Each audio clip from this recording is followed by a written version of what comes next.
আজ পুরো 100 বছর পর এই গুহা থেকে বেরোলাম। আমার শরীরটা দুর্বল হয়ে গেছে। আমার গুরুর অভিশাপে আমি বুড়ো হয়ে গেছি।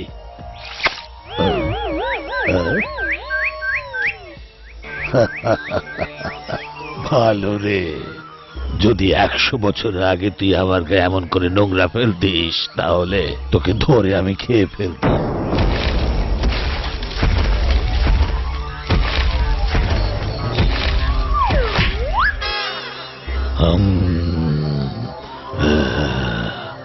সবাই আমাকে এত দুর্বল ভেবে আমার সঙ্গে এমন ব্যবহার করছে, ছাড়বো না আমি কাউকে। হে গুরুদেব, অভিশাপ দিয়ে তো বয়স বাড়িয়ে দিয়েছো, এখন অল্প বয়স কি করে হবে সেটাও বলে দাও। যদি বয়স কমাতে চাস তাহলে 100 জনকে অন্ধকার কুয়োয় ফেলে দে, তারপর কিছুক্ষণের মধ্যে তুই পুনরায় আগের মতো হয়ে যাবি। এই গুরুদেবও এমন একটা কঠিন কাজ দিয়ে চলে গেল। কোত্থেকে আনবো এখন 100টা লোক ধরে? পশুরাও এখন আমায় ভয় পাচ্ছে না, আর মানুষ তো আমাকে ধরেই ফেলবে। রূপ বদলাতে হবে।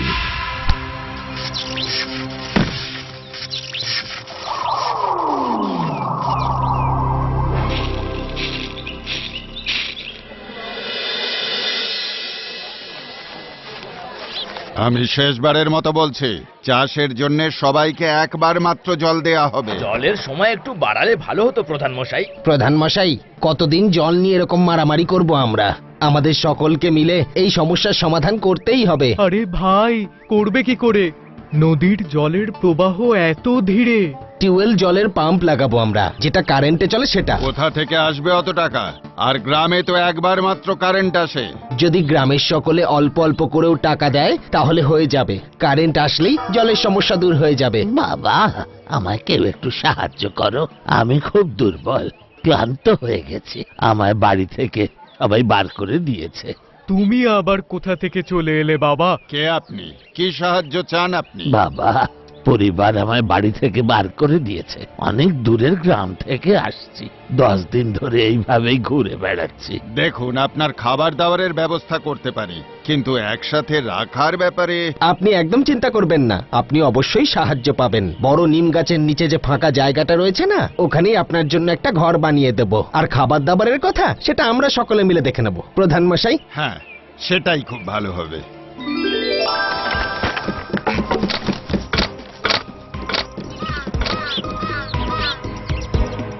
দেখুন, আপনার কুটির তৈরি হয়ে গেছে বাবা। এখানে আপনি আরাম করে থাকতে পারেন। আর খাবার দাবার নিয়ে চিন্তা করবেন না, আপনি সময় মতো সবকিছু পেয়ে যাবেন। আমি তো তোদের সব কটাকে খাবো।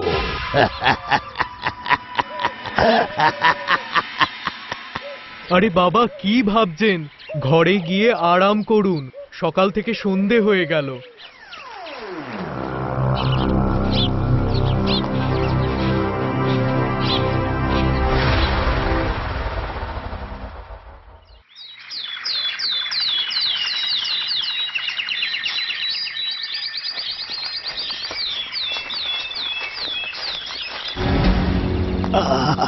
আমার পেটে ব্যথা করছে, আমার পেটে ব্যথা করছে।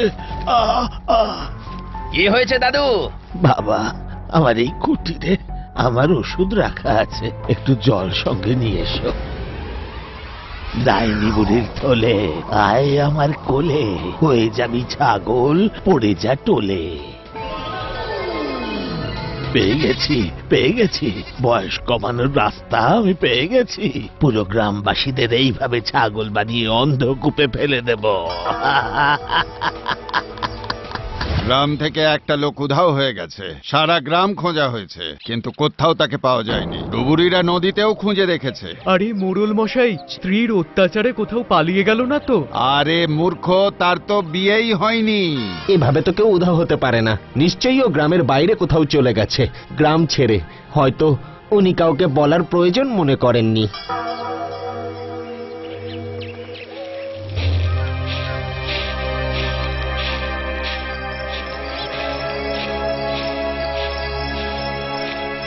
আরে এ কি? হ্যাঁ, এত রাতে আপনি ঘরের বাইরে কি করছেন? হ্যাঁ, কি ব্যাপার? এত কি ভাবছেন? আরে বাবা কমল, তুমি এখানে?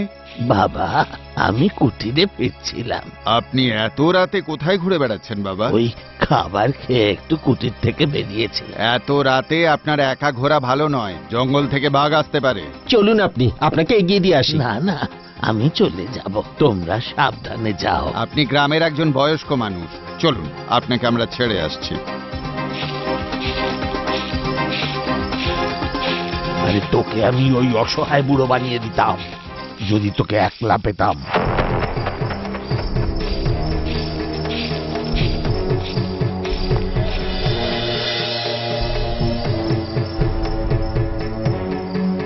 ও গুরুদেব, এখনো পর্যন্ত একটাই ছাগল জোগাড় হয়েছে, কি করব? আরে বাবা, শুয়ে পড়েছেন নাকি? না বাবা, আপনার জন্য গরম গরম খিচুড়ি নিয়ে এসেছি, খেয়ে নিন। ডাইনি বুড়ির থলে, আয় আমার কোলে, হয়ে যাবি ছাগল, পড়ে যা টোলে। কে এলো কোলে, কে টলে?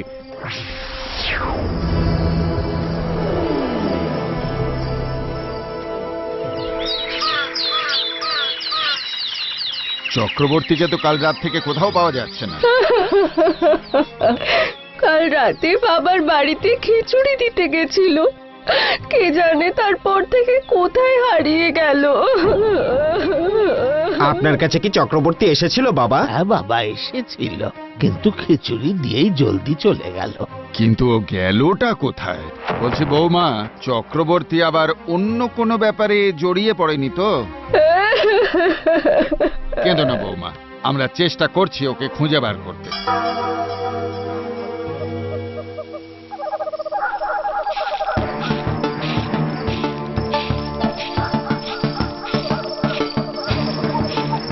কেমন আছেন বাবা? আমায় এক গ্লাস জল দিতে পারবেন? অন্য গ্রাম থেকে হেঁটে আসছে। অবশ্যই জল দেব প্রধান মশাই, ভেতরে এসো, তারপর বসে জল খেয়ে যাও।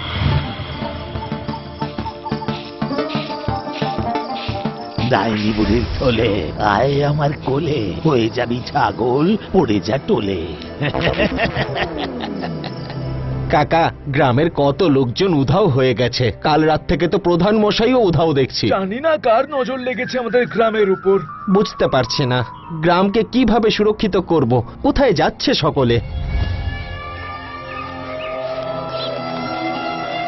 আরে কেমন আছো কমলদা? আমি ঠিক আছি, তুমি কেমন আছো? আর হাতে কি আছে তোমার? আরে বুড়ো মানুষটাকে খাবার দিতে যাচ্ছি, গ্রামে এত লোক উধাও হয়ে গেছে, ওই জন্য বাবা দুদিন ধরে ক্ষুধার্ত হয়ে রয়েছে।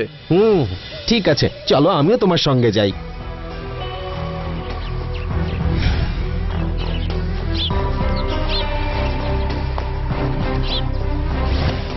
বাবা, বাবা, কোথায় আপনি?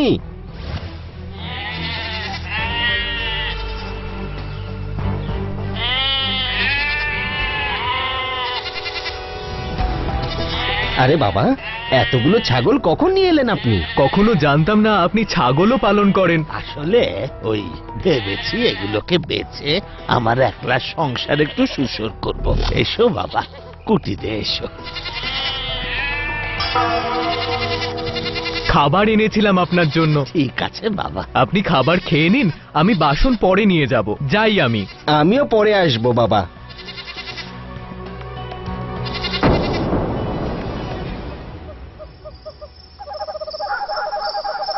বাবা, জগমোহনের কোনো খোঁজ পাওয়া যাচ্ছে না। সকালে তোমার সাথে দেখলাম, তুমি জানো কোথায় গেছে? কাকা, বাবাকে খাবার দেওয়ার পর আমরা ওখান থেকে যে যার মতো চলে গেছিলাম। মনে পড়েছে, সন্ধেবেলা ও বাবার কাছে বাসন আনতে গিয়েছিল, তারপর থেকে আর ফেরেনি। হে ভগবান, কোথায় গেল ছেলেটা?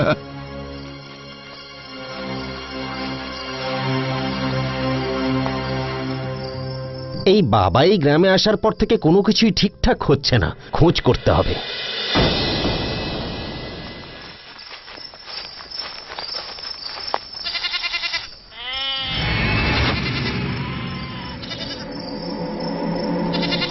এ কি বাবা, এত রাতে ছাগলগুলোকে নিয়ে কোথায় যাচ্ছে?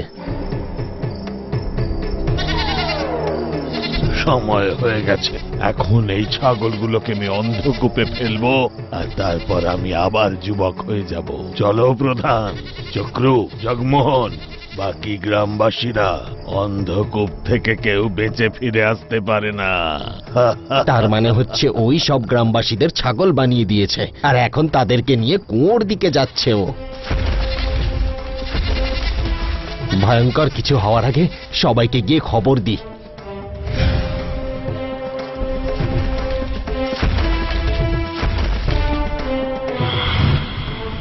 বাচ্চা, এবারে কি করব? এ তো সবাইকে কুয়োর মধ্যে ফেলে দেবে। আমাদের সবাইকে একসাথে আক্রমণ করতে হবে এই রাক্ষসের উপর। কিভাবে? ও সবাইকে কুয়োতে ফেলে দেওয়ার আগে আমাদেরকে ওকে ফেলতে হবে। যেই আমি ইশারা করব সবাইকে একসঙ্গে দৌড়তে হবে আর একসঙ্গে রাক্ষসকে এই কুয়োতে ধাক্কা দেব। ঠিক আছে। ইয়া!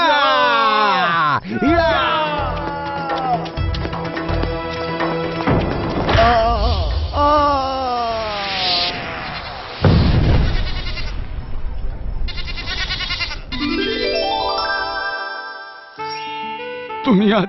তুমি আজ সত্যিই আমাদের মৃত্যু থেকে বাঁচিয়েছো বাবা কমল। ছাগল হয়ে আমার মনে হয়েছিল এই রাক্ষস আমাকে ধরে খেয়েই না নেয়। কমল ভাই, কমল দাদার জয়।